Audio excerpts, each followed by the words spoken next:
Okay, good afternoon. Good afternoon, everyone. So let's do a quick recap of whatever we done in the last class. Last class में मैंने आपको detail में Gauss law समझाया था, ठीक है? We talked about Gauss law, and we used Gauss law to find out electric field at different places. For example, sphere, एक charge point charge लिया, एक लाइन चार्ज लिया, right? Surface charge density लिया and all those things. We did a variety of questions on that. हम electric field निकालने के सवालों को हमने सॉल्व किया, ठीक है? अब बेसिकली इसके बाद जो वैरायटी ऑफ क्वेश्चंस आती है वो आती हैं बेसिकली यू नो कुछ कॉन्सेप्ट ऑफ, जैसे कि for example let's now talk about, हमने जो चार्ज डिस्ट्रीब्यूशन देखा था, हमने बेसिकली पॉइंट चार्ज देखा, लीनियर चार्ज डिस्ट्रीब्यूशन देखा, सरफेस चार्ज डेंसिटी देखा। अब बेसिकली हम एक नया टाइप के ओरिएंटेशन या डिस्ट्रीब्यूशन ऑफ चार्ज देखते हैं, जहां पे we are having charge distribution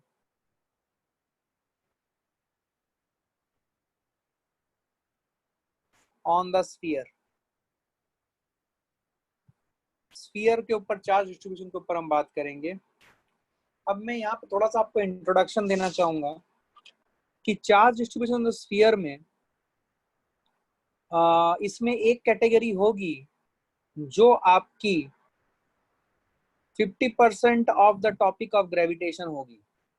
आपने जो मेथड यहाँ फॉलो किया होगा एग्जैक्टली वही मेथड के ऊपर सवाल बनते हैं ग्रेविटेशन चैप्टर में भी। तो आपको ये इंश्योर करना पड़ेगा कि आप ये चीजों को अच्छे से समझ रहे हो। वेरी इंपॉर्टेंट सब topic charge distribution on the sphere, तो इसको हमें अच्छे से अभी समझना पड़ेगा, ठीक है? आइए देखिए, स्फीयर हम जो कंसिडर करेंगे, हम किस टाइप के स्फीयर कंसिडर करेंगे, ध्यान से देखिए। हम एक कंसिडर करेंगे हॉलो कंडक्टिंग स्फीयर, ठीक है? दूसरा हम कंसिडर करेंगे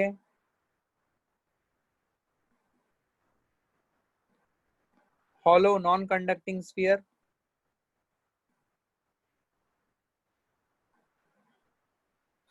तीसरा हम कंसिडर करेंगे सॉलिड कंडक्टिंग स्फीयर,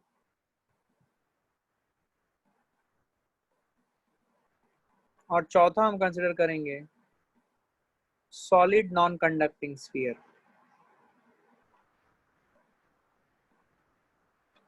ठीक है? तो we will consider this type of spheres. ये चार टाइप ऑफ स्फीयर्स हम कंसिडर करेंगे, और इन स्फीयर्स में हम बेसिकली क्या निकालने में इंटरेस्टेड होंगे? Electrical field inside, electrical field outside, potential inside, potential outside and potential energy. ये सब चीजें हम बेसिकली इन सभी स्फीयर्स का निकालेंगे, सभी अलग अलग टाइप के स्फीयर, ठीक है?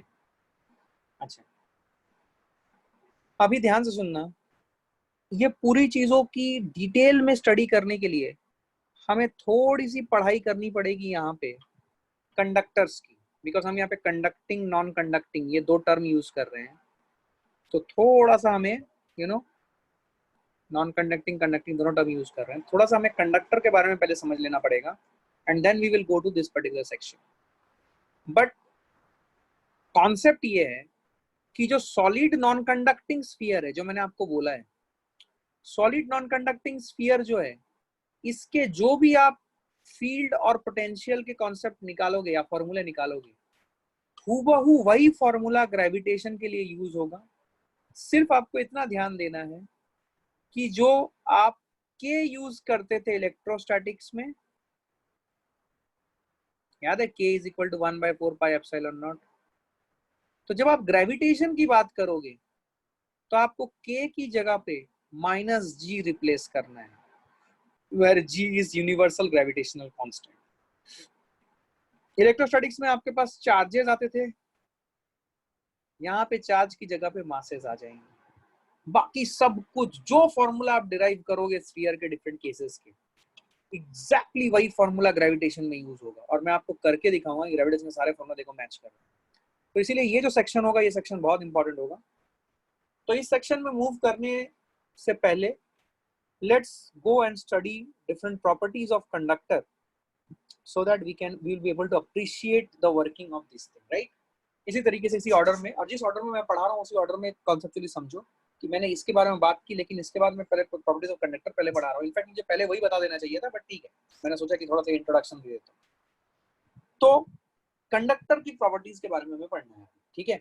हमने गॉस लॉ अप्लाई कर लिया। Now let's try to find out what are the properties of the conductor. आइए, तो पहला हम पढ़ेंगे कंडक्टर की प्रॉपर्टीज या प्रॉपर्टीज ऑफ कंडक्टर, ठीक है।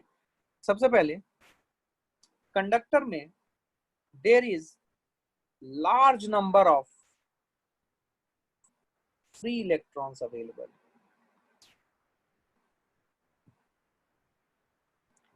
देखिए, हम जब कोई भी मटेरियल लेते हैं ना, मटेरियल को हम लोग तीन पार्ट में डिवाइड करते हैं।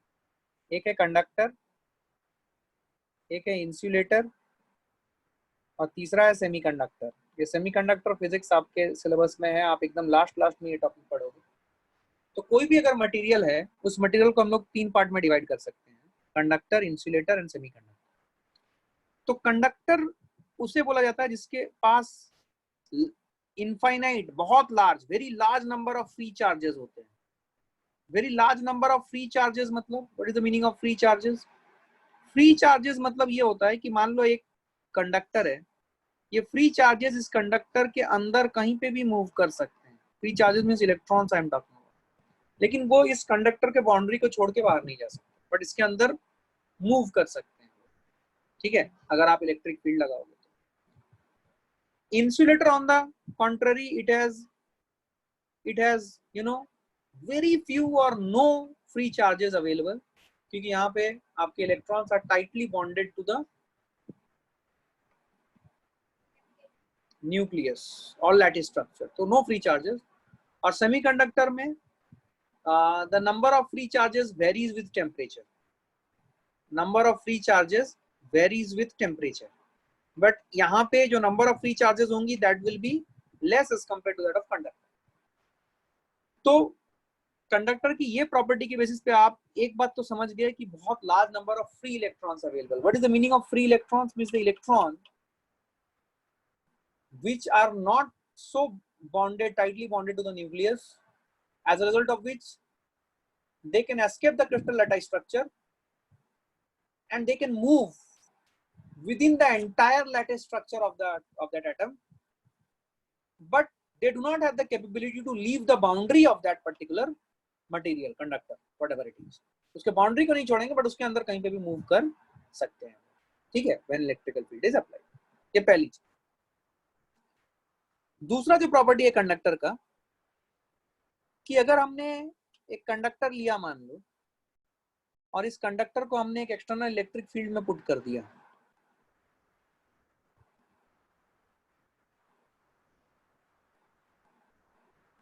तो जब हमने इस कंडक्टर को एक्सटर्नल इलेक्ट्रिक फील्ड में पुट किया, तो इस कंडक्टर में जो फ्री चार्जेस हैं, वो फ्री इलेक्ट्रॉन्स जो हैं, वो इस साइड आ गए, जिसके कारण यहाँ पे एक डेफिशिएंसी ऑफ इलेक्ट्रॉन क्रिएट हो गई। तो उतने अमाउंट ऑफ पॉजिटिव चार्जेस आप मान सकते हो, because overall the conductor is a neutral conductor.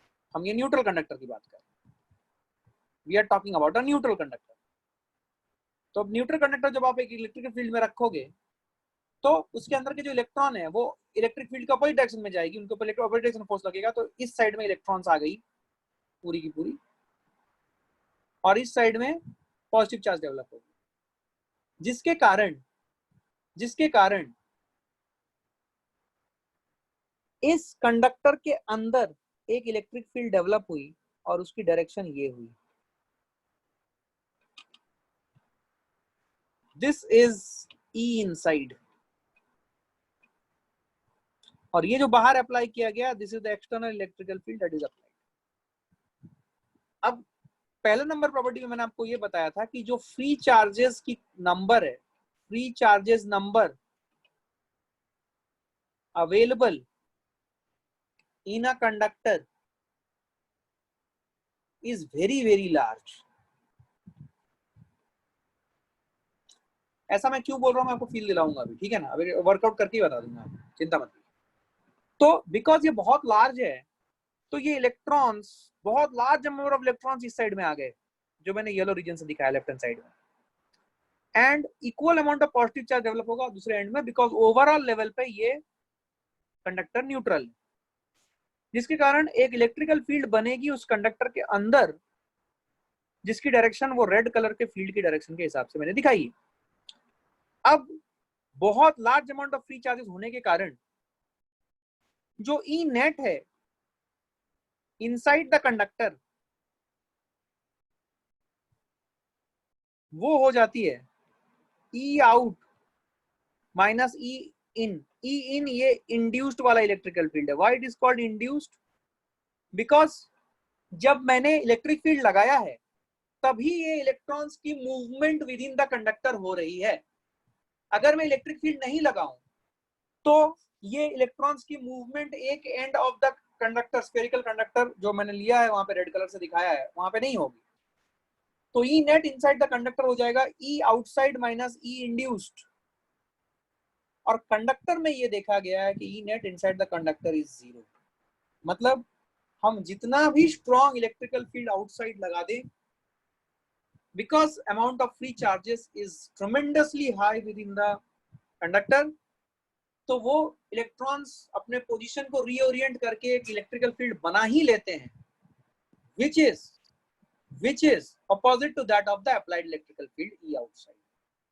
तो जब ये E outside और E induced इस तरीके से इनकी वैल्यूज होती है और डायरेक्शन होती है कि इन दोनों का सम जो होता है, ये दोनों का सम क्या हो जाता है? जीरो हो जाता है। Are you understanding this? तो इससे क्या समझ में आया कि इलेक्ट्रिक फील्ड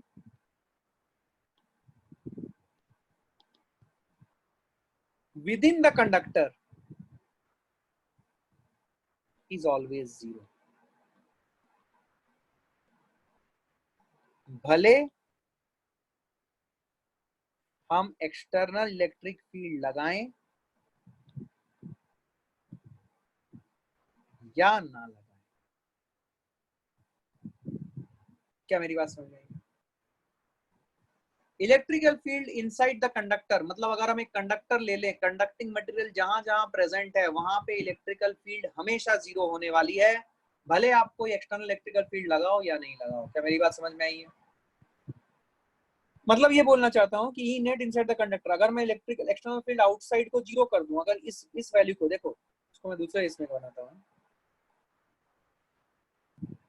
मान लो सिर्फ मैंने एक कंडक्टर लिया, ठीक है, सपोज एक कंडक्टर लिया, कोई एक्सटर्नल इलेक्ट्रिकल फील्ड नहीं है। तो एक्सटर्नल इलेक्ट्रिकल फील्ड नहीं है तो ये पॉजिटिव और नेगेटिव चार्जेस के कारण जो इलेक्ट्रिकल फील्ड होगी, इनकी डायरेक्शन ऐसे अपोजिट वे में होगी कि एक दूसरे को कैंसिल कर देंगे। इसको समझने का तरीका, E net is equal to E outside minus E induced. अभी अगर मैं ई आउटसाइड को जीरो कर दूं तो ई इंड्यूस्ड भी जीरो हो जाएगा, क्योंकि अगर आउटसाइड इलेक्ट्रिक फील्ड जीरो हो गई तो इलेक्ट्रॉन का मूवमेंट और उनका लोकलाइजेशन ये जोन में और ये जोन में होगा ही नहीं। दिस विल नॉट हैपन कि यहाँ पे आपके नेगेटिव चार्जेस आ गए, यहाँ पे पॉजिटिव चार्जेस आ गए, इक्वल अमर, ये होगा ही नहीं।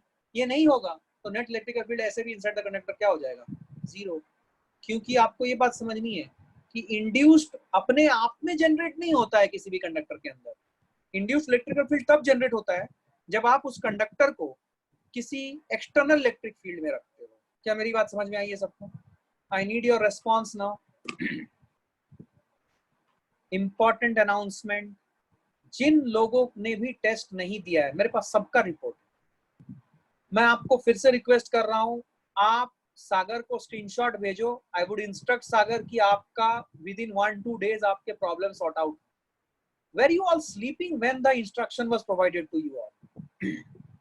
मैंने लास्ट वीक का टेस्ट को पोस्टपोन किया because you are not there. मैंने आपको 1 वीक का पूरा टाइम दिया है 15 बार, 20 बार, 25 बार मैसेजेस भेजे गए हैं, हर क्लास में मैंने अनाउंस किया है, लेकिन उसके बाद भी ये लेकेडाइजिकल एटीट्यूड है। अगर आपको कोई दिक्कत प्रोवाइड हो रही है, सागर ने मैसेज किया है, मैंने भी बोला हुआ है कि आप तुरंत स्क्रीनशॉट भेजो और सॉर्ट आउट करो। बहुत से बच्चों का इशू हो रहा है तो उन्होंने स्क्रीनशॉट भेजा और सॉर्ट आउट कर लिया अपना प्रॉब्लम, पर कुछ लोगों ने वो किया ही नहीं।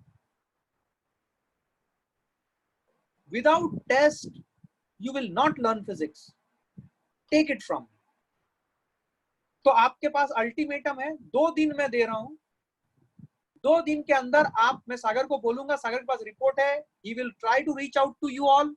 आप इंश्योर करो कि आप वो प्रॉपर, बहुत से लोगों ने गलत क्या बोलते हैं ऐप डाउनलोड किया है। रजत प्लीज के 2 ऐप है, आपको जो लिंक भेजा गया है वही ऐप यूज करें प्लीज, दूसरे ऐप को देखने की जरूरत नहीं है, इसलिए आपको लिंक भेजा जा रहा है। We know it will create a problem, क्योंकि हम एक पुराने सिस्टम में हम नए सिस्टम में मूव करेंगे, but because of lockdown we were not able to do that. तो इसीलिए आपको 2 रजत फीस दिख रहा होगा, और जिसने ज्यादा होशियारी की है वो फंस गया। तो please ensure that you are following the link which Sagar is provided you, then only you will be able to do it, otherwise नहीं होगा। ओके, सो तो कॉन्सेप्ट जो है हमें समझ में आया है, फिर से मैं रिपीट कर रहा हूँ, वो with in this red colour के बॉक्स जो है वही कॉन्सेप्ट है। Electrical field within the conductor is always zero, भले हम एक्सटर्नल फील्ड लगाएं या ना लगाएं, ये आपको याद रखना है। ये अगर आप भूल गए तो गड़बड़ हो जाएगी। क्या मेरी बात समझ में आई है? गुड। अभी देखो ये कॉन्सेप्ट है, अब सुनने ध्यान सुनना। जो 3rd नंबर कॉन्सेप्ट है वो ये है कि मान लो मेरे पास एक कंडक्टर है, ठीक है, और इस कंडक्टर में मैंने खुद से चार्ज प्लस क्यू दिया है, प्लस क्यू चार्ज दिया है। अच्छा, हम किसी भी कंडक्टर को चार्ज कैसे दे सकते हैं? How we can give charge? एक छोटी सी डिस्कशन, वैसे ये आपको समझ में आना चाहिए, बट अगर नहीं आता तो सुनिए। हम जब चार्ज देते हैं तो आपको पता है कि हम जो भी चार्जेस लेते हैं या देते हैं, it is in terms of electron exchange. Electron इधर हम ऐड करेंगे या इलेक्ट्रॉन रिमूव करेंगे। तो जब हम प्लस क्यू चार्ज दे रहे हैं मतलब हम इलेक्ट्रॉन रिमूव कर रहे हैं उस कंडक्टर से। अब इलेक्ट्रॉन रिमूव करने के डिफरेंट तरीके हैं, इंडक्शन, फ्रिक्शन, बहुत सारे तरीके हैं, राइट। तो जैसे आपने बचपन में पढ़ा था, ग्लास वुल या सिल्क एंड ग्लास वुल का कॉम्बिनेशन था, जब आप घिसते थे सिल्क ग्लास वुल को या फिर रॉड को, ग्लास रॉड को सिल्क से या ग्लास वुल से घिसते थे, तो एक पॉजिटिव एक नेगेटिव हो जाता था, राइट, क्योंकि कुछ इलेक्ट्रॉन्स मूव कर जाते थे वहां से, जो लूजली बॉन्ड इलेक्ट्रॉन्स होते हैं। और जैसे कि मैंने बताया कि conductors have loosely bond electrons. तो मान लीजिए आपने किसी तरीके से इलेक्ट्रॉन इधर कंडक्टर से निकाल लिया या कंडक्टर को दे दिया। मान लो मैं केस लेता हूं कि मैंने मान लो प्लस क्यू चार्ज इस कंडक्टर को दिया है। कंडक्टर पहले न्यूट्रल था, कंडक्टर वाज न्यूट्रल फर्स्ट, इसके ऊपर मैंने प्लस क्यू दे दिया है चार्ज। तो ये प्लस क्यू चार्ज जो मैंने दिया, ये देने के बाद क्या आपको लगता है कि कंडक्टर न्यूट्रल होगा? प्लस क्यू चार्ज मैंने कैसे दिया होगा? पहली बात तो ये, प्लस क्यू चार्ज मैंने कैसे दिया होगा? क्या मैंने इलेक्ट्रॉन्स निकाले होंगे?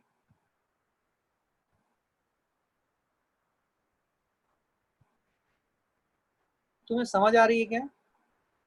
Everybody is with me and they are listening to what I am saying. क्या मैंने इलेक्ट्रॉन्स निकाले होंगे तभी मैंने प्लस क्यू चार्ज दिया है? ठीक है, तभी मैंने प्लस क्यू चार्ज दिया है। अभी कितने इलेक्ट्रॉन्स निकाले होंगे? कोई बता सकता है कितने इलेक्ट्रॉन्स निकाले होंगे मैंने प्लस क्यू चार्ज देने के लिए? कितने इलेक्ट्रॉन्स निकाले होंगे प्लस क्यू चार्ज देने के लिए? कितने इलेक्ट्रॉन्स निकाले होंगे प्लस क्यू चार्ज देने के लिए? बहुत बेसिक सवाल पूछ रहा हूँ मैं, ये स्टैंडर्ड 9th 10th में आपने पढ़ा है। आईसीएससी वाले कोई जवाब दे सकता है कितने इलेक्ट्रॉन्स मैंने निकाले होंगे?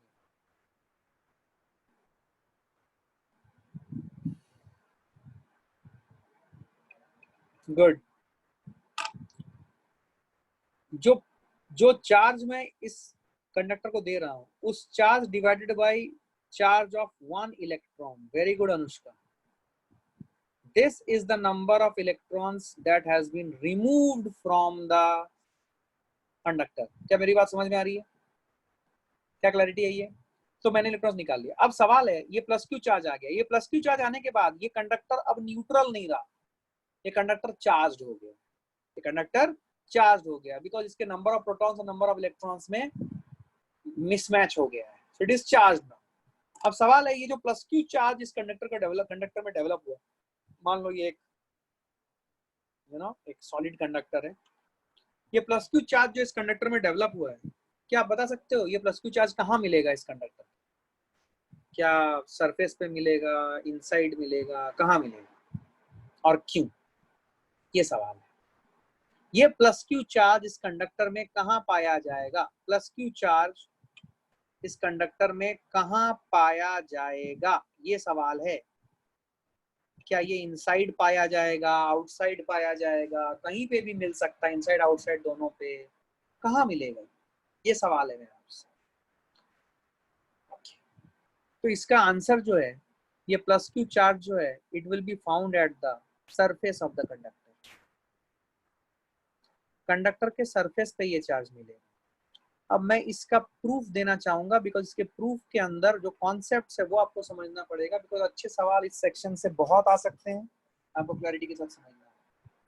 याद करो लास्ट क्लास में मैंने आपको एक थियोरेटिकल नोट, एक फिलोसॉफिकल नोट दिया था, जहां पे मैंने आपको बताया था कि गॉस लॉ के मेजरली दो एप्लीकेशन, एक है इलेक्ट्रिक फील्ड फाइंड करना किसी भी जगह पे, और दूसरा ये पता करना कि क्या किसी जगह पे नेट चार्ज या कोई चार्ज एनक्लोज्ड है या नहीं, क्या किसी जगह पे कोई चार्ज प्रेजेंट है या नहीं, ये निकालना दूसरा उसका यूसेज या यूटिलिटी था, किसका? Gauss law. अब यहाँ पे हम गॉस लॉ लगाएंगे, लेकिन यहाँ पे हम जब गॉस लॉ लगाएंगे तो हमारा ऑब्जेक्टिव होगा, हमारा ऑब्जेक्टिव होगा to check if charge is present in a given location or not.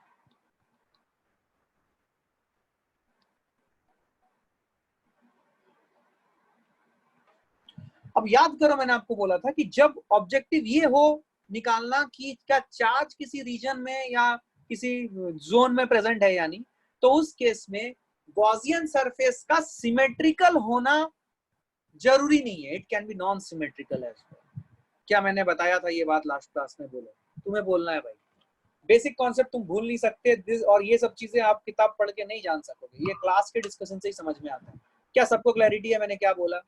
Are you able to understand this? ये मैंने क्लास में बोला था कल, याद करो, तुमको लिखाया भी था इसके ऊपर पूरा एक पेज का नोट, ठीक है? समझ में आया ये? ओके, अभी मेरी बात सुनो ध्यान से। अब हम क्या करेंगे, अब हमें अप्लाई करना है Gauss law to find out कि चार्ज कहाँ है। अब सुनो हमारा कॉन्सेप्ट क्या है, हम क्या करेंगे, हम एक गॉसियन सरफेस बनाएंगे इस टाइप से, ध्यान से देखो, जो इस कंडक्टर का बाउंड्री है, बाउंड्री के जस्ट इनसाइड में हम एक गॉसियन सरफेस बनाएंगे, बाउंड्री के जस्ट इनसाइड। तो बाउंड्री के जस्ट इनसाइड में जब हमने ये गॉसियन सरफेस बनाया है, इसको देखते साथ ही आपको समझ में आ जाएगा कि यहाँ पे बेटा कोई सिमेट्री यूमेट्री किसी चीज का ध्यान नहीं है, कोई सिमेट्रिकल तो है ही नहीं, बहुत ही हैफेजर्ड वे में हम बनाए हैं। बट हम ये हैफेजर्ड वे में गॉसियन सरफेस इसलिए बना रहे हैं बिकॉज हमारा ऑब्जेक्टिव इलेक्ट्रिक फील्ड निकालना नहीं है, हमारा ऑब्जेक्टिव है ये फाइंड करना कि क्या इस गॉसियन सरफेस के अंदर कोई चार्ज है या नहीं। क्या मेरी बात समझ में आई है? अब सुनो, क्या ये गॉसियन सरफेस जो हमने बनाया है, क्या ये गॉसियन सरफेस ये कहाँ प्रेजेंट है? क्या ये कंडक्टिंग मटेरियल में प्रेजेंट है? जहां इस कंडक्टर का कंडक्टिंग मटेरियल है, क्या वहां प्रेजेंट है ये गॉसियन सरफेस? और हमने अभी तुरंत रूल नंबर 2 में पढ़ा है कि net field, electric field inside the conductor is zero. Conductor के अंदर जहां पे भी कंडक्टिंग मटेरियल प्रेजेंट है वहां पे इलेक्ट्रिकल फील्ड हमेशा जीरो होगी। इसका मतलब इस गॉसियन सरफेस के तुम जो चाहे पॉइंट ले लो, क्या हर पॉइंट पे नेट इलेक्ट्रिकल फील्ड जीरो ही होगी? क्या मेरी बात समझ आई है? और अगर मेरी बात समझ में आई है तो कोई होशियार बच्चे का अकल चलने लगा होगा और उसने शायद आंसर भी ले आया होगा। अब समझना, तो अगर ये इस गॉसियन सरफेस के हर पॉइंट का इलेक्ट्रिकल फील्ड अगर जीरो है, तो अगर मैं गॉस लॉ लगाऊं जो बोलता है E net dot D A vector is equal to charge enclosed upon epsilon naught. अब ई नेट की वैल्यू इस गॉसियन सरफेस के हर पॉइंट पे इलेक्ट्रिकल नेट की value is a big zero. तो क्या जीरो डॉट डी ए कुछ भी करूं, जीरो के साथ डॉट प्रोडक्ट क्रॉस प्रोडक्ट कुछ भी करूं, तो क्या लेफ्ट हैंड साइड जीरो हो ही गया? तो लेफ्ट हैंड साइड जीरो हो गया मतलब Q enclosed by epsilon not zero हो गया, which implies that Q enclosed is equal to zero. Q enclosed कहाँ पे? इस गॉसियन सरफेस के अंदर is what we are seeing as Q enclosed। क्या Q enclosed जीरो हो गया? इसका मतलब ये हुआ कि इस गॉसियन सरफेस के अंदर कोई भी चार्ज नहीं रह सकती। Net charge inside the Gaussian surface will be zero. क्या मेरी बात समझ में आई है? क्या मेरी बात समझ में आई है? तो और क्योंकि उसके अंदर इलेक्ट्रिकल फील्ड जीरो है तो net charge within the Gaussian surface has to be zero and net electrical field within the conductor has to be zero. मतलब कंडक्टर के अंदर कोई भी electric lines of forces exist नहीं कर सकते। ये जो कॉन्सेप्ट है इसका मैकेनिक्स से कोई लेना देना नहीं है। तो गोल्डन अपॉर्चुनिटी उन लोगों के लिए जिनको मैकेनिक्स उतने अच्छे से नहीं आती है in spite of their repeated working. तो आप इस चैप्टर को मास्टरी करने की कोशिश करो। इसके अंदर कॉन्सेप्ट्स बहुत अच्छे से पकड़ में आ जाएंगे और आपको समझ में भी आ जाएगा। और मैं बहुत धीरे धीरे करा रहा हूँ क्योंकि आप मेरे करीब नहीं हो इसीलिए। और इसके वीडियोस भी अपलोडेड हैं, उन वीडियोस को भी देखो। वो लाइव वीडियोस हैं, वहां पे मैं आपको दिखूंगा, वो वीडियोस देखना शुरू करो। ठीक है, ध्यान से देखो। तो Q एनक्लोज एप्सिलॉन जीरो, तो इससे Q एनक्लोज की वैल्यू कितनी आई? जीरो आई। इसका मतलब जो हमने ये प्लस Q चार्ज दिया था इस कंडक्टर को because of movement of electrons, कितने electrons? n number of electrons. क्या ये पूरा का पूरा चार्ज कहाँ मिलेगा फिर हमें? इस कंडक्टर के सरफेस पे। Yes, we will talk about it. Yes Devesh, you are right, good, तुमने वीडियो देखा है, ध्यान से सुनो। तो क्या ये बात समझ में आई है थर्ड वाली पॉइंट आपको कि जो हम चार्ज दे रहे हैं वो चार्ज हमें कहाँ मिलेगा? Surface of the conductor. अब हम एक हॉलो कंडक्टर लेते हैं जो कि देवेश का क्वेश्चन था, ध्यान से सुनो। सपोज मैंने एक कंडक्टर ऐसा लिया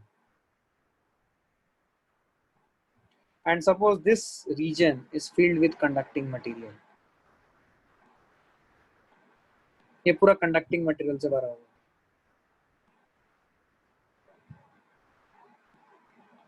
ये पूरा कंडक्टिंग मटेरियल, ठीक है। अच्छा, अब मान लो मैंने तुम्हें बोला कि मैंने चार्ज प्लस क्यू दिया, तो ये चार्ज प्लस क्यू किधर रहेगा? अगेन सरफेस पे रहेगा, इनर सरफेस पे रहेगा या आउटर सरफेस पे रहेगा या दोनों पे रहेगा? ऑप्शन से ए पे रहेगा, बी पे रहेगा, दोनों पे रहेगा, ये ऑप्शन है। ठीक है, थोड़ा सा बुद्धि चलाओ, तो खुद से सॉल्व करने की कोशिश करो, जो जो सीखा है उसको यूज करने की कोशिश करो। यहाँ पे भी गॉस लॉ ही तुम्हें अप्लाई करना है, बट याद रखना यहाँ पे गॉस लॉ अप्लाई करके तुम क्या ढूंढने की कोशिश कर रहे हो कि क्या गॉसियन सरफेस के अंदर चार्ज एनक्लोज्ड है या नहीं। That is the primary objective that we are having. तो प्लीज इस बात का ध्यान दें। चलो बोलो, सोचो एक minute.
Yes, anyone with answer? आपको लॉजिक बताना पड़ेगा। ओके, लेट्स सी, ध्यान से सुनना। इस सवाल का जवाब देने के लिए मैं एक गॉसियन सरफेस लूंगा विच इज लाइक दिस, जो मैं बना रहा हूं अभी, ध्यान से देखना, and is just inside the boundary and it is present, this Gaussian surface is present in the conducting material। ठीक है, तो एक बात तो तय है कि इस गॉसियन सरफेस के हर पॉइंट पे इलेक्ट्रिक फील्ड जीरो होगी। अगर गॉसियन सरफेस के हर पॉइंट पे इलेक्ट्रिकल फील्ड जीरो होगी, फिर से हम वही लगा देंगे, E vector dot dA vector is equal to charge enclosed upon epsilon not, because E vector हर पॉइंट पे इस गॉसियन सरफेस का जीरो है, तो this will be a big zero which will be Q enclosed upon epsilon not. इसको solve करेंगे तो Q enclosed की वैल्यू जीरो आ जाएगी। Q एनक्लोज्ड की वैल्यू जीरो आ जाएगी, मतलब ये जो प्लस Q चार्ज है, ये प्लस Q चार्ज सिर्फ और सिर्फ आउटर सरफेस पे ही रहेगी। तो आपका आंसर आएगा, सॉरी बी,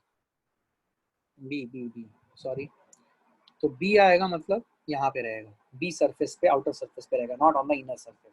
क्या मेरी बात समझ में आई है? Devesh, is your question answered? क्या आपको समझ में आया? This is what is the concept. क्या क्लैरिटी आई है? छोटे छोटे कॉन्सेप्ट्स करते चलेंगे। क्या सबको क्लैरिटी है? थोड़ी समझ में आई बात? फिर से सुनो, आपका टारगेट क्या होना चाहिए, मेरी बात ध्यान से सुनना।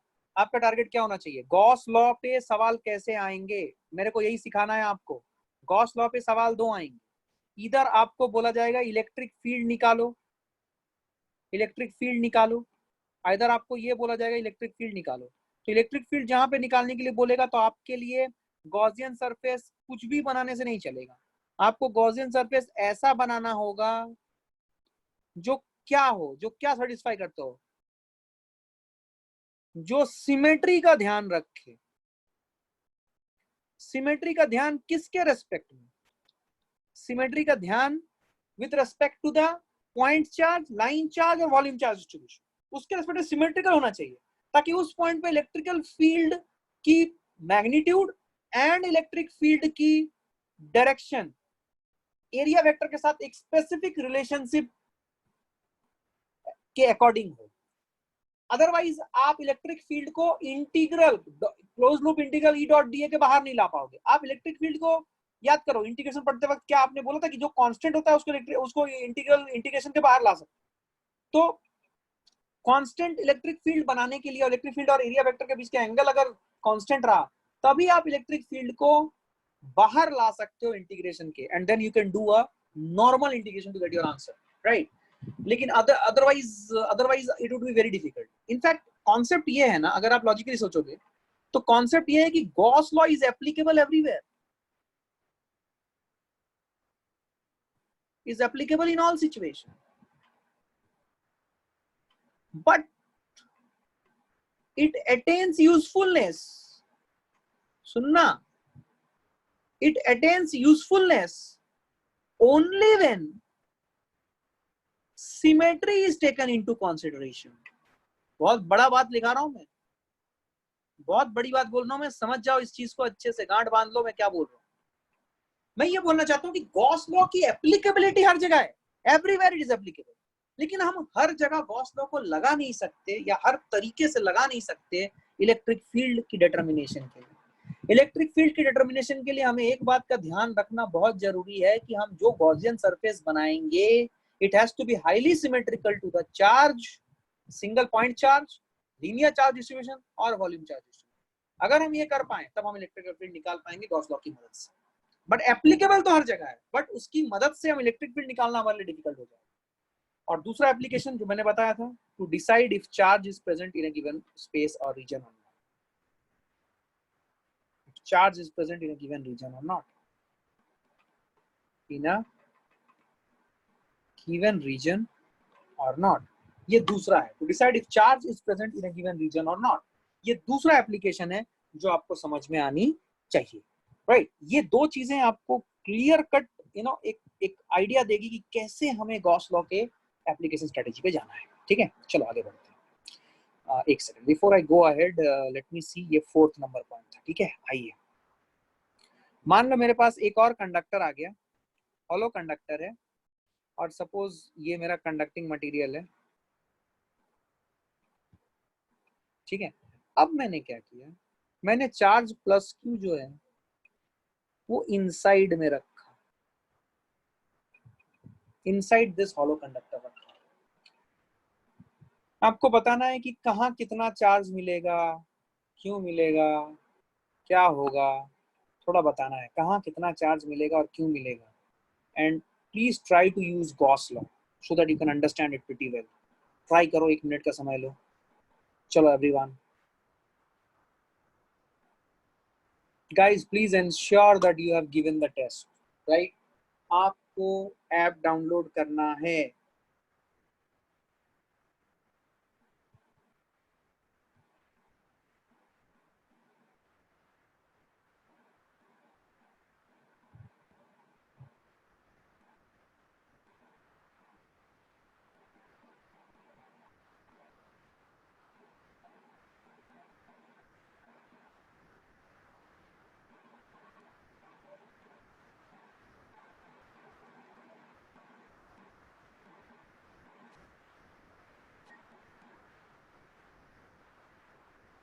अकल लगाया?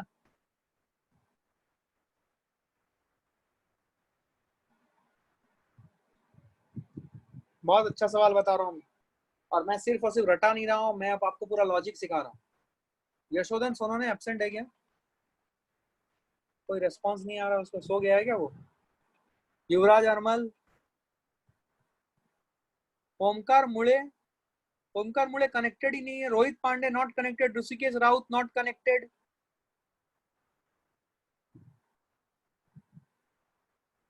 कर क्या रहे हो तुम लोग? ओमकार मुळे,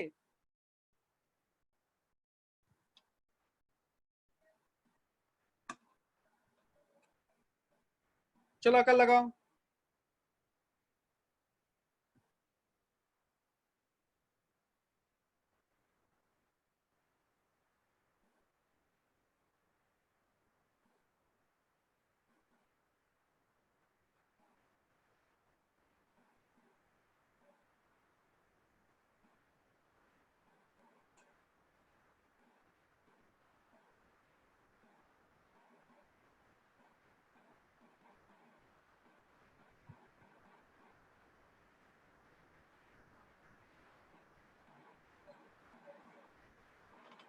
ओके लेट्स सी, देखो ध्यान से, तुम क्या करो, तुम इसका इसका सही जवाब देने के लिए तुम क्या करो, एक गॉसियन सरफेस बनाओ इधर।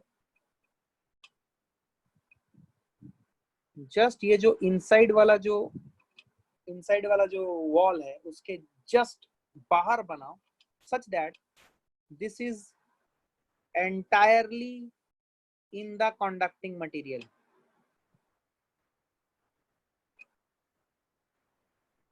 ये पूरा कंडक्टिंग मटेरियल में प्रेजेंट है।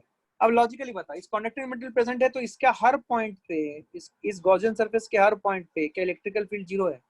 क्या electrical field zero everywhere on this Gaussian surface? तो अगर electrical field is zero everywhere on this Gaussian surface, तो अगर तू लगाएगा E vector dot D A vector is equal to charge enclosed upon epsilon not, ठीक है everyone?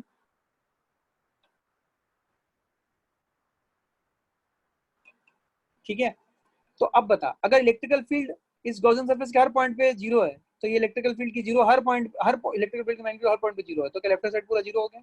Left hand side zero हो गया तो charge enclosed epsilon not zero है, तो इससे चार्ज एनक्लोज्ड की वैल्यू क्या आई? जीरो।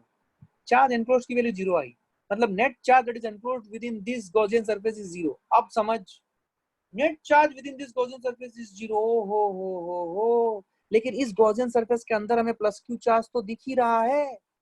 तो अगर हमें प्लस क्यू चार्ज इस गॉसियन सरफेस के अंदर दिख रहा है, लेकिन अकॉर्डिंग टू द लॉजिक इस गॉसियन सरफेस के अंदर नेट चार्ज जीरो होना चाहिए। ये तभी पॉसिबल होगा, ये तभी पॉसिबल होगा जब इस इनसाइड कंडक्टर के इनसाइड वॉल पे मैं माइनस क्यू चार्ज इंड्यूस करूंगा, तभी ये पॉसिबल है। मतलब जब मैं plus Q charge inside of this hollow conductor डाल दूं, तो वो प्लस क्यू चार्ज जो inside of this hollow conductor lie कर रहा है इंटरनल में, जो इंटरनल शेल है जिसके अंदर जो कैविटी है वहां पे जो लाई कर रहा है प्लस क्यू चार्ज, वो inside wall of the conductor में एक माइनस क्यू चार्ज इंड्यूस करेगा। अब लॉजिक समझो, मैंने ये प्लस क्यू चार्ज जो है ये मैंने कैसे डाला होगा, समझ इस चीज को। ये प्लस क्यू चार्ज को मैंने, कोई एक बॉडी होगा जिसके ऊपर मैंने प्लस क्यू चार्ज दे दी होगी, और ये आपका कैविटी होगा, और ये जो रहेगा ये कॉटन थ्रेड रहेगा, जिससे मैं इंश्योर कर पाऊंगा कि ये plus Q charge is not at all connected. ठीक है, this plus Q charge is not at all connected to the inside wall of the cavity. तो ये प्लस क्यू चार्ज जो मैंने इस मटेरियल को दिया है, बॉब को दिया है या मेटेलिक कंडक्टर को दिया है, ये प्लस क्यू चार्ज के कारण इसके इनसाइड वॉल में माइनस क्यू चार्ज आएगी। ये जो माइनस क्यू चार्ज आएगी, ठीक है, ये जो माइनस क्यू चार्ज आएगी, ये माइनस क्यू चार्ज के कारण, अगर अब तू लॉजिकली सोचेगा, ये माइनस क्यू चार्ज जो यहाँ पे आई है, इसके कारण अब लॉजिकली सोच, क्या तूने इस इनसाइड कैविटी वॉल्स को कोई भी चार्ज दिया? क्या तूने कंडक्टर को कोई भी चार्ज दिया है? तूने कंडक्टर को कोई भी चार्ज नहीं दिया है। तूने तो चार्ज इस गेंद को दिया हुआ है, मेटालिक गेंद को, इसको तूने चार्ज दिया हुआ है। तूने कंडक्टर को चार्ज नहीं दिया है, लेकिन कंडक्टर के इनर वॉल में माइनस क्यू चार्ज आ गई है, बट कंडक्टर को तो तूने चार्ज दिया ही नहीं था। तो इस डाइकोटोमी को सुधारने के लिए ये जरूरी है कि तुम प्लस क्यू चार्ज इस कंडक्टर के आउटर सरफेस पे दो। लॉजिक समझ के लेना, रटने से नहीं चलेगा ये। अगर तुम ये प्लस क्यू चार्ज इस कंडक्टर के आउटर सरफेस पे दिए, अब इनर सरफेस पे कहीं पे भी प्लस क्यू चार्ज नहीं हो सकता, दिस इज नॉट पॉसिबल। क्यों? क्योंकि इनर में इलेक्ट्रिकल फील्ड जीरो होती है, तो जहां पे भी इलेक्ट्रिकल फील्ड जीरो है वहां पे चार्ज रह ही नहीं सकता, ये हम ऑलरेडी पढ़ चुके हैं। तो माइनस क्यू चार्ज अगर इनसाइड वॉल में आ गई है, मतलब ये मेरा इनसाइड वॉल है, ये मेरा आउटसाइड वॉल है, और यहाँ पे कंडक्टिंग मटेरियल प्रेजेंट है, तो अगर मैंने इनसाइड वॉल में माइनस क्यू चार्ज दे दी है, तो मेरा आउटसाइड वॉल में प्लस क्यू चार्ज आएगा ही आएगा, क्योंकि ओवरऑल लेवल में मेरा कंडक्टर जो है वो न्यूट्रल है, क्योंकि मैंने ये प्लस क्यू चार्ज कंडक्टर को नहीं दी है, मैंने कंडक्टर के अंदर एक कैविटी थी, उस कैविटी में एक गेंद झुलाया है जिसको मैंने प्लस क्यू चार्ज दी है। क्या मेरी बात समझ आई है? क्या क्लैरिटी है ये? क्या मेरी बात समझ आई है सबको? एवरीवन, एवरीवन समझ आई है? Did you understand this? Important है, इंपॉर्टेंट है, समझना पड़ेगा, इंपॉर्टेंट है।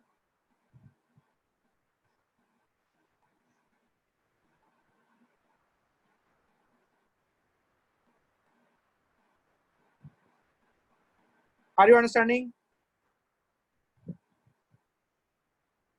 समझ में आया है?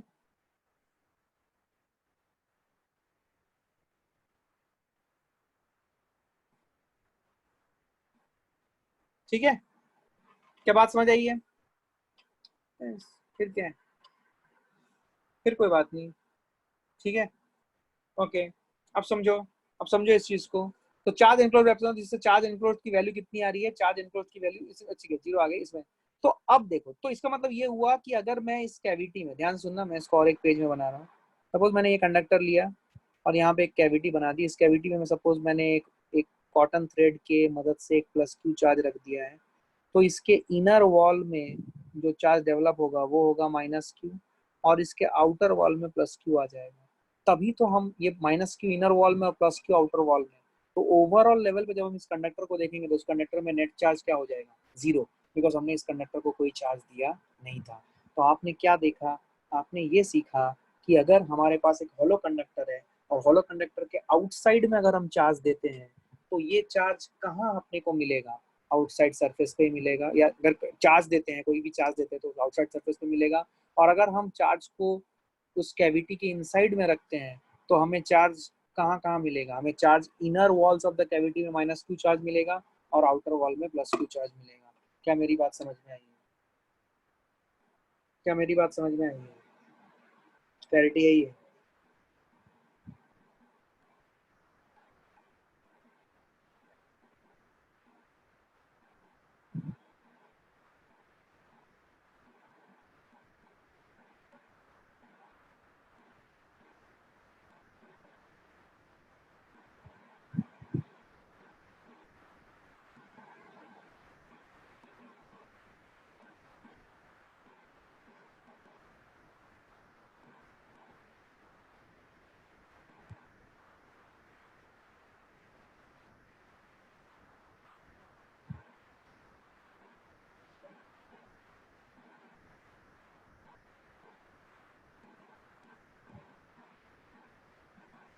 ठीक है, are you understanding this? So this is what this is an important thing कि हम अगर चार्ज है, चार्ज को अगर इनसाइड कैविटी में रखेंगे तो हम क्या क्या इंड्यूस होगा, किधर इंड्यूस होगा, किधर कितना कितना चार्ज इंड्यूस होगा। तो अगर इनसाइड वॉल में रखें, इनसाइड कैविटी में रखेंगे तो इनसाइड मतलब कैविटी में रखेंगे तो inside wall of the cavity में माइनस क्यू चार्ज होगा और बाहर में प्लस क्यू चार्ज हो जाएगा। क्या मेरी बात समझ में आई है? इसके ऊपर कुछ सवाल ऐसे बन सकते हैं, देखो एक क्वेश्चन लेते हैं, अपने आप समझ में आएगा। ये देखो, मान लो मेरे पास एक ऐसा कंडक्टर है और ये मान लो मेरा कैविटी है, ठीक है, और यहाँ पे मेरा कंडक्टिंग मटेरियल प्रेजेंट है। ये देखो, सपोज मैंने यहाँ पे -2q चार्ज रखा हुआ है और आउटर सरफेस पे सपोज मैंने +5q चार्ज रखा हुआ है, +5q। ये -2 के कारण what is the resultant charge on the outer surface? ये -2 जो मैंने कैविटी में रखा है, कैविटी के अंदर रखा है, उसके कारण what is the resultant charge on the outer surface? बता सकते हो? बता सकते हो? ये -2q के कारण क्या आपको लगता है कि इनर वॉल में जो चार्ज आएगी क्या वो आएगी +2q, और +2q इधर आएगी तो बाहर आ जाएगी -2q। तो आपका आंसर आ जाएगा 5q - 2q इज 3q। क्या मेरी बात समझ में आई? क्या मेरी बात समझ में आई? -2q चार्ज था, 2q नहीं था, -2q charge. Arnav you got it ना? क्या गलती हुई?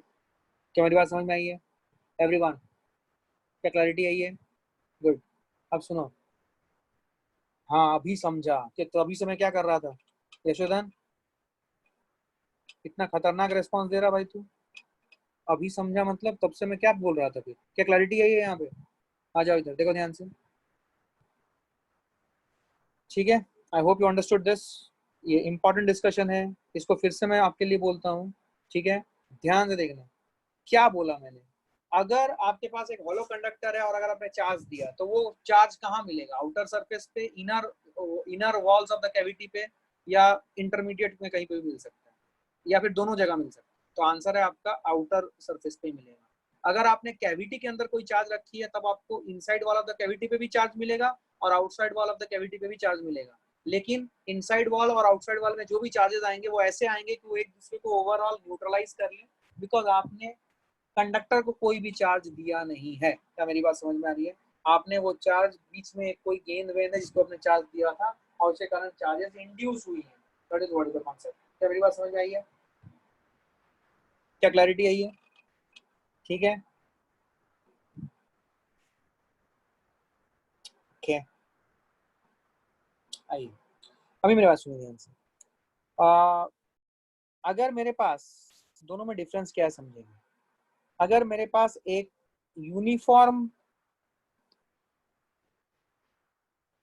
रेडियस ऑफ कर्वेचर वाला सरफेस है विच इज अ स्फीयर, और अगर मेरे पास ऐसा एक कोई भी non uniform radius of curvature वाला एक कंडक्टर है, एक यूनिफॉर्म रेडियस ऑफ कर्वेचर वाला कंडक्टर है और एक non uniform radius of curvature वाला कंडक्टर है। अगर मैं इसको चार्ज देता हूँ +q, तो ये चार्ज कहाँ पाया जाएगा? हॉलो हो, सॉलिड हो, कुछ भी, कहाँ पाया जाएगा ये चार्ज +q? सरफेस पे। बट ये सरफेस पे जो चार्ज पाया जाएगा, ये सरफेस पे तो सारा का सारा चार्ज सरफेस पे पाया गया। तो आपके हिसाब से ये जो चार्ज है, इस चार्ज को डिफाइन करने के लिए आपको क्या यूज करना पड़ेगा? लैम्डा, सिग्मा या रो? क्या डिफाइन करना पड़ेगा? लैम्डा, सिग्मा या रो? लैम्डा, सिग्मा या रो? क्या डिफाइन करना पड़ेगा? ये चार्ज कहाँ पे डिवाइड हुआ? सरफेस पे। तो सरफेस पे डिवाइड हुआ तो आपको क्या डिफाइन करना है? सिग्मा। Very good. तो सिग्मा डिफाइन होगा, लैम्डा और रो डिफाइन नहीं होगा इसके लिए। बट अगर आपकी यूनिफॉर्म रेडियस ऑफ कर्वेचर वाली स्फीयर है तो ये जो सिग्मा है, ये sigma uniform radius of curvature वाली स्फीयर के लिए सिग्मा विल बी कांस्टेंट। मतलब, या it will be uniform. Sigma will be uniform, not constant. Constant और यूनिफॉर्म में variation. Sigma will be constant. Sigma will be constant means what? कि आप किसी भी जगह पे कोई भी छोटा सा एरिया ले लो कहीं पे भी, तो आपको हर जगह पे चार्ज डेंसिटी क्या मिलेगी? सिग्मा ही मिलेगी। लेकिन अगर आप non uniform radius of curvature पे अगर आप चार्ज क्यू देते हो तो ये चार्ज जो है, ये चार्ज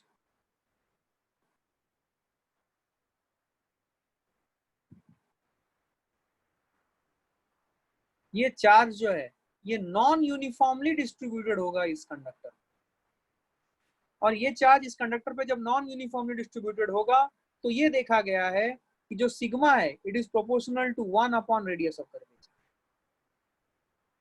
मतलब जहां पे रेडियस ऑफ कर्वेचर कम है वहां पे सिग्मा ज्यादा होगा, और जहां पे रेडियस ऑफ कर्वेचर ज्यादा है वहां पे सिग्मा कम होगा। क्या मेरी बात समझ में आ रही है? इसका मतलब एक आड़ा तिरछा अगर आप कंडक्टर लोगे तो आपकी सिग्मा कुछ जगहों पे बहुत ज्यादा होगी, कुछ जगहों पे बहुत कम होगी। तो because sigma is proportional to 1 upon radius of curvature, इसीलिए ये बोला गया है कि जो शार्प एंड्स होते हैं, इस टाइप के एंड्स होंगे शार्प एंड्स, वहां पे जो सिग्मा की वैल्यू है दैट इज प्रिटी लार्ज। यहाँ पे बहुत बड़ा सिग्मा होता है, बहुत बड़ा। और अगर आपकी यूनिफॉर्मली रेडियस ऑफ कर्वेचर है तो सिग्मा स्मॉल होता है। बात समझ में आ रही है? बिकॉज रेडियस ऑफ कर्वेचर अगर बड़ा है तो सिग्मा छोटा होगा, और अगर रेडियस ऑफ कर्वेचर छोटा है तो सिग्मा बड़ा होगा। इसीलिए शार्प एज्ड कंडक्टर्स जनरली बनाए नहीं जाते। आप इंडस्ट्रियल एप्लीकेशन में जितने भी कंडक्टिंग बॉडीज या कंडक्टिंग शेल्स देखोगे, आपको दिखेगा कि ये सभी कंडक्टिंग शेल्स स्फेरिकल शेप के होते हैं या राउंड शेप के होते हैं, टू एंश्योर कि अगर कोई भी चार्ज बाई चांस सरफेस पे गया है या सरफेस पे अगर कोई चार्ज रिसाइड कर रहा है तो यूनिफॉर्मली वो चार्ज उस सरफेस पे डिवाइड या डिस्ट्रीब्यूट होनी चाहिए। क्योंकि अगर चार्ज यूनिफॉर्मली डिस्ट्रीब्यूट नहीं होगी तो उस सरफेस के ऊपर एक प्रेशर लगेगा, एक टेंशन डेवलप होगा, और वो टेंशन अनइक्वल होने के कारण अलग जगहों पे वो सरफेस रप्चर या ब्रेक भी कर सकता है। तो हम नेक्स्ट क्लास में जो कॉन्सेप्ट पढ़ेंगे that will be the concept of electrical field just outside the conductor, the concept of electrostatic pressure, and then we will go to the concept of spheres जो हमने बात की है, and that would be you know मतलब सबसे important conceptual point होगा जो हम डील करेंगे। उसके बाद एक दो class and then it will end. Mostly I think it will take around 7-8 days more, 7-8 और लेक्चर्स होंगे इसके अच्छे खासे। उसके बाद ये चैप्टर खत्म होगा, ठीक है। उसके बाद हम लोग ग्रेविटेशन का कॉमन पार्ट पढ़ लेंगे, फिर ग्रेविटेशन का जो एक्स्ट्रा है वो पढ़ेंगे, and then we will go to current electricity, ठीक है। अभी सुनो मेरी बात ध्यान से, आपको ये एंश्योर करना है कि आप इसके रिलेटेड जो क्वेश्चंस हैं वो आप पक्का कर रहे हो, दैट इज